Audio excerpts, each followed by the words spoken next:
In the Unresolved Problem segment tonight, how did life on Earth begin? Religious people believe a higher power created the universe. Secular progressives say all kinds of things, but God is not in the equation.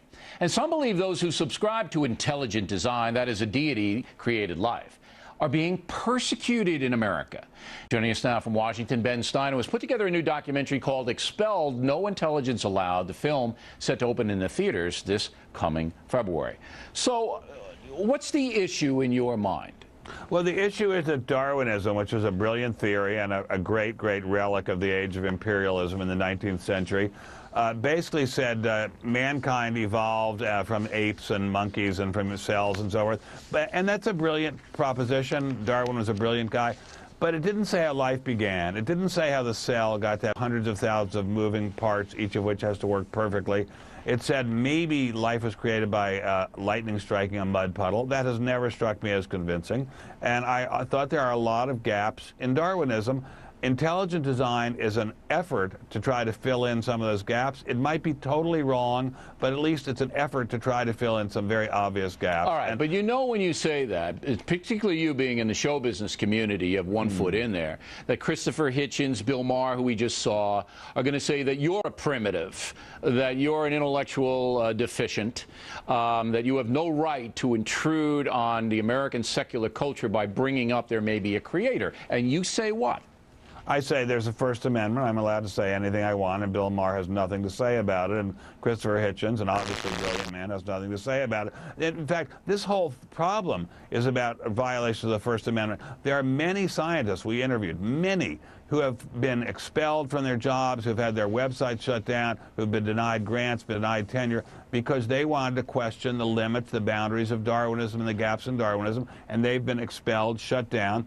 That's not how societies progress. Societies progress by asking questions and having freedom of speech and freedom of inquiry. We're not trying to shut anyone up. Bill Maher can say anything he wants. All these Darwinist people, all these atheists can say anything they want. We would just like to have freedom of inquiry and freedom of speech.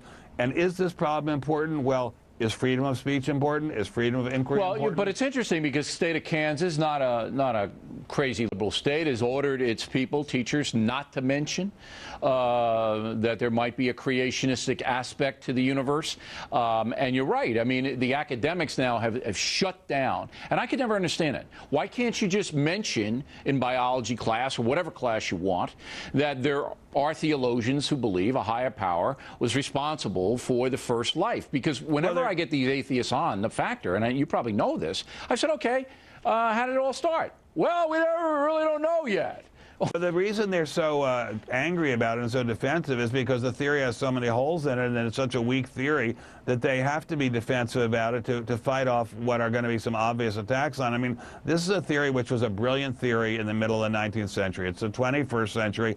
There are a lot of questions being raised about it. Nobody had any idea the cell was so complex. We would just like to be able to ask the questions. Maybe we're wrong, maybe we're stupid, but we'd like to be able to ask the questions. Okay, do you think, though, that people who believe in creationism are being persecuted in America? Oh, there's no doubt about it. I mean, we have lots and lots of evidence of it in the movie. And, you know, Einstein worked within the framework of believing there was a God. Newton worked within the framework of believing there was a God.